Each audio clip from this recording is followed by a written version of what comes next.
Hello, welcome back to another Sportsman video, Week 2 Power Rankings. Um, yeah, that was definitely, Week 1 was definitely a fun week, and yeah, time to do it all over again for Week 2. So, at number 10, I have the Indianapolis Colts. Why? Because the Colts impressed me. They did. I was not expecting the Colts with Daniel Jones to put up as many points as they did. I was expecting with the Dolphins game a dogfight where Miami barely squeaks out a victory, but no, that didn't happen. Instead, the Colts just ran over the Dolphins. And it makes sense. The Dolphins do not have a very good defense. I mean, they got Mika Fitzpatrick, but Jalen Ramsey looked better with the Steelers than Mika Fitzpatrick did with the Dolphins. So it just didn't work. It just really didn't work. Um, Maybe Jalen Ramsey was better than Mika Fitzpatrick, but I think the Colts will be tested a little bit. We'll get to that We'll get to that tomorrow in my predictions for week 2. But I think the Colts may experience not really experience the best. It's not going to be an easy game like it was. If they win, they're going to barely win. I personally, if you saw my prediction video, I already posted that I'm still predicting the Dolphins to win. I'm still predicting the um, Broncos to win over the Colts, but we'll get to that in my predictions video tomorrow, and I'll talk when I talk about that game. Yeah. So number 10, I have the Colts. So yeah. Number 9, the Vikings. That game, that first half was not good for me. Was not good because I had the Vikings to win. So I'm thinking like this could be similar to what happened on Sunday Night Football, where the Bills are down and then they come back and win at the last second. The Vikings didn't come back and win at the last second. They just kind of came back in the second half after that bad pick six. Yeah, it was pretty much game on for Minnesota after that.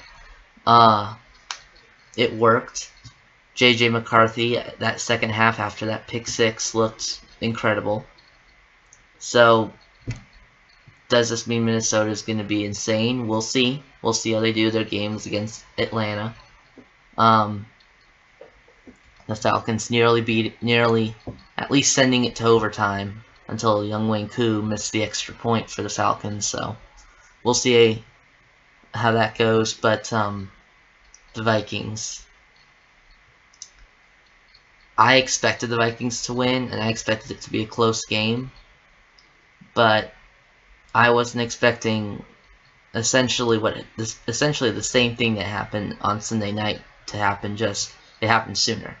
So it was essentially Sunday Night 2.0 with the Falcons-Ravens, except instead of coming back in the last 5 minutes, they came back in the last half of the game. So we'll see, but Vikings, they looked incredible that last half, especially in the fourth quarter.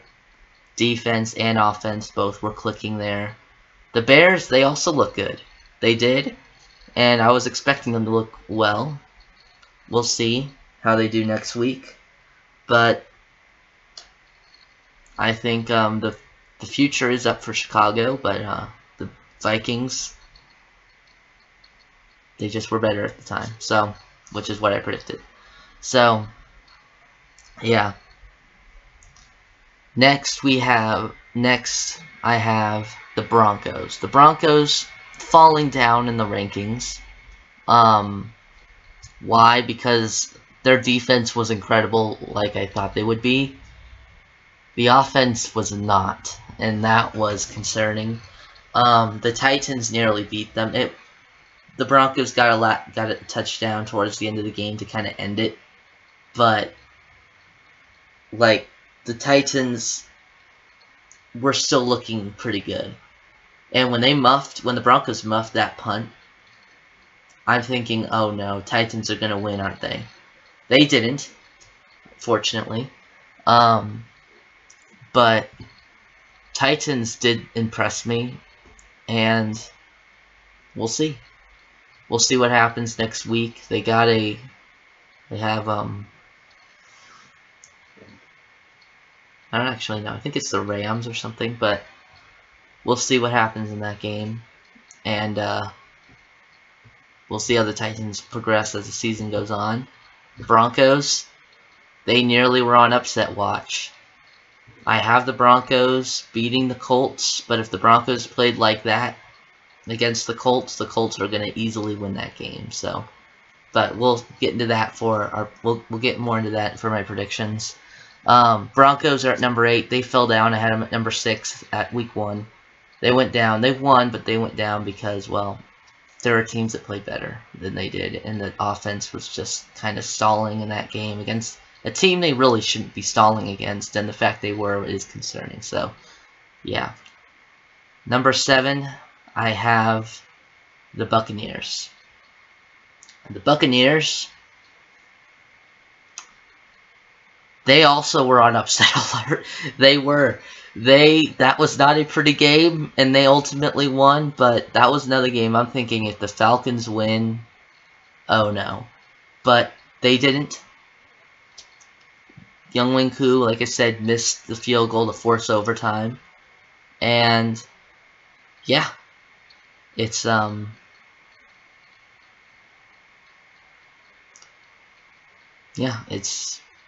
it's how it is. The Buccaneers, they are a good team. Ibuka looked pretty good in his rookie start, so we'll see how the Buccaneers are moving forward. But right now I have them at number 7, just a little bit ahead of Denver, because the reason I put them ahead of Denver, because it pretty much the same thing happened to them, but I would say the Falcons are more of a competitive team than the Colts are, than the Titans are.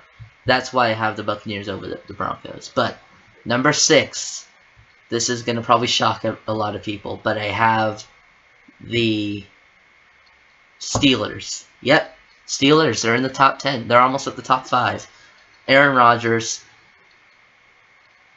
Honestly, I thought what would happen is Mike Tomlin would drag Aaron Rodgers with him to a winning season. Not Aaron Rodgers just doing it himself.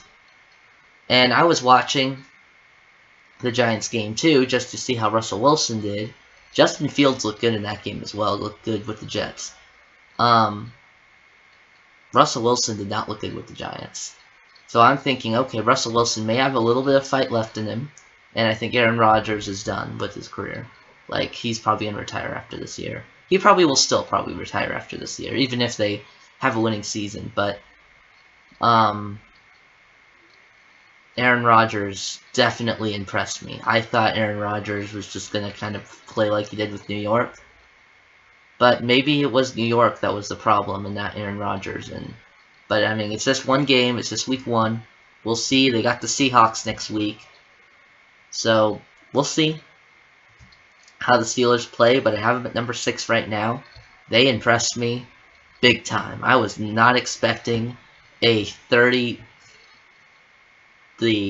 Steelers to put up 34 points with Aaron Rodgers. I was not expecting that at all, even with the Jets. I thought the Jets were going to be okay in this game, and they were. They were pretty good. They led for most of the game. And then Aaron Rodgers just kind of led the comeback with a forced fumble.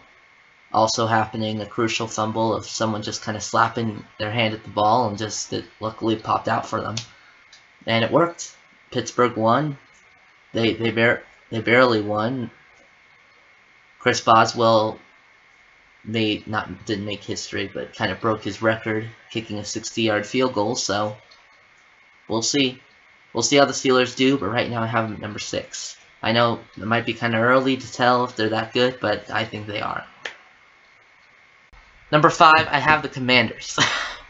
The Commanders, they are underwhelming. Personally, it was a little bit underwhelming to see the Commanders. I have them going up a little bit, just because I think that some teams that were above them, I think, are a little bit. Mainly one team that was above them doesn't deserve to even be in the top 10. But yeah, the Commanders, underwhelming. I was honestly kind of disappointed that the Commanders didn't have all the... Jane Daniels wasn't running all over the place and throwing the ball like 50 yards deep. Like, I wasn't... Like, I thought, especially with the Giants, I thought that should happen. It didn't. They still won, and they dominated the game.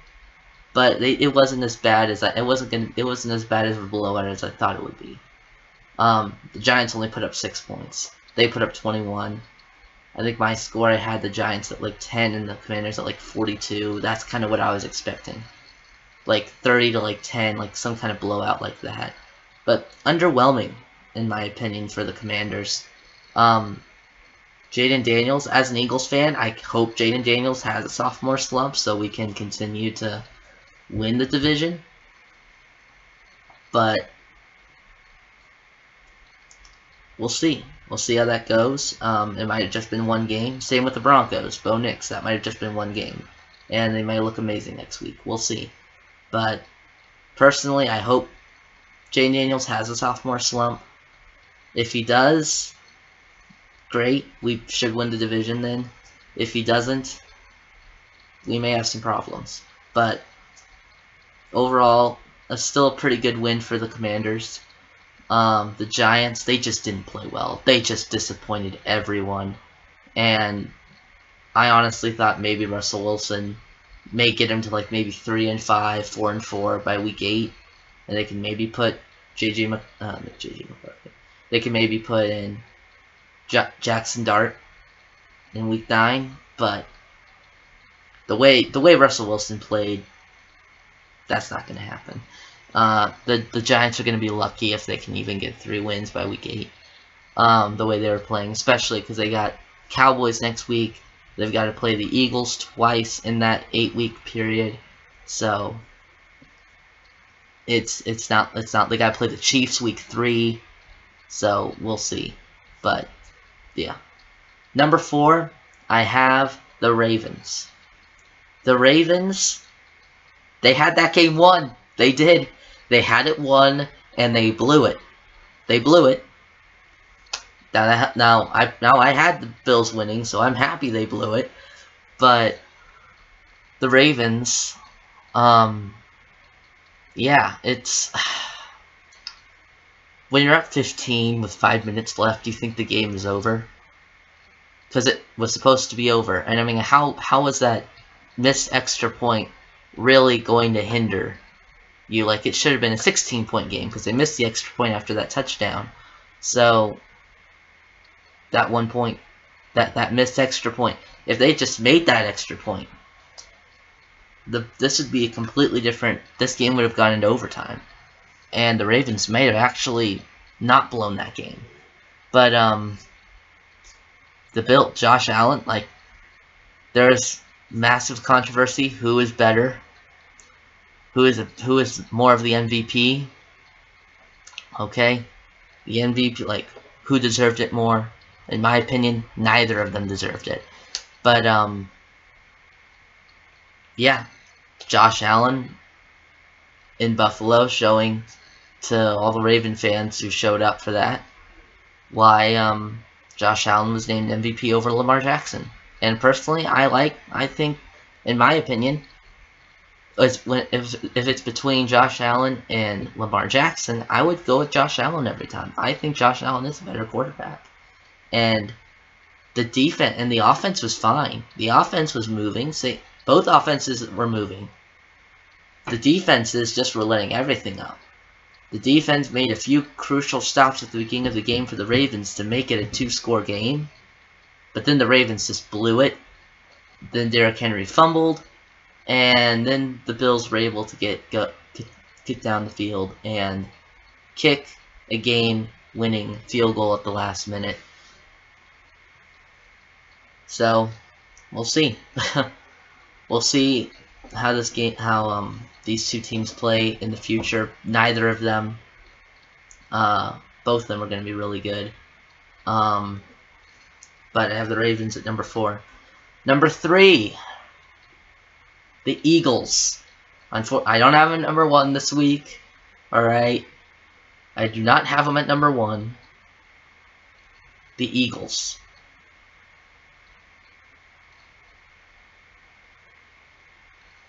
Jalen Carter. This game would have been so much different if we had Jalen Carter. However, Jalen Carter was not a factor in this game because he got ejected. So the Eagles didn't play as well as they would have. So I fully expect Philadelphia. I mean, they got a tough game with the Chiefs next week, but if they win, if they win next week, I personally am probably going to have the Eagles back up in number 1 if they beat the Chiefs next week, but which I'll just be laughing if that happens. But we'll see. I mean, the way they played is just, and like the offense in the first half was moving the ball, and we were doing fine. Then we just stalled. Both offenses stalled. We got 3 points really in the entire second half,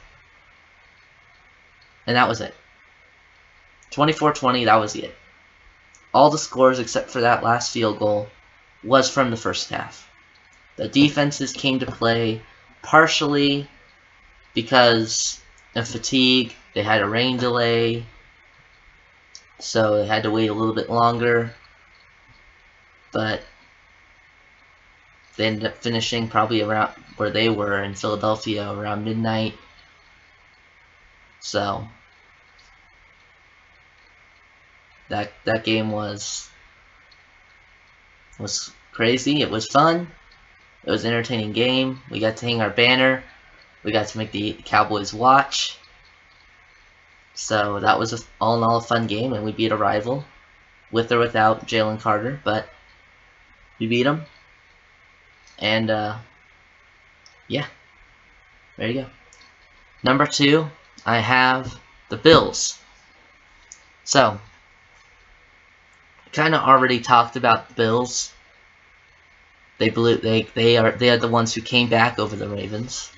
They won. Josh Allen played a great game. Yes, the Ravens had made a few stops in that first half, but after that, like, the offenses just continued.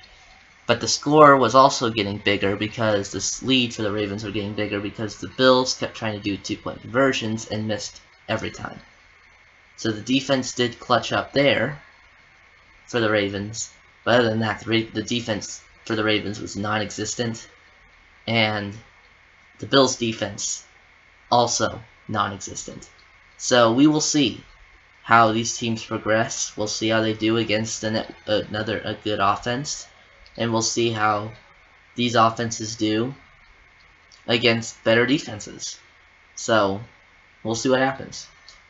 But I'm not going to spend too much time on this because I kind of already talked about the Bills with the Ravens. So number 1, I have not the Chiefs.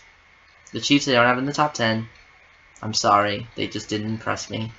Number 1, I have